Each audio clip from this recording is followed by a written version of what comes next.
Welcome back to the channel. In today's video, I'm going to show you guys how to get the Baby Yoda filter on Instagram. And then obviously, once you have it saved on your Instagram account, you can go ahead and record videos for other social media platforms like TikTok or Snapchat or any other social media platform that you'd be interested in posting that on. Anyhow, how you get this filter, you just want to head over to Instagram.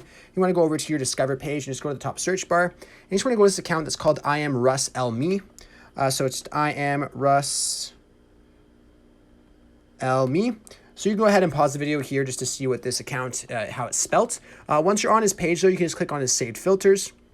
Scroll down and you'll see the Baby Yoda Star Wars filter right here. And then obviously you just want to save it, or you can try it out right here just by clicking on this little download button right there, and it'll be saved to your camera roll, so you're able to go make videos for your other social media platforms.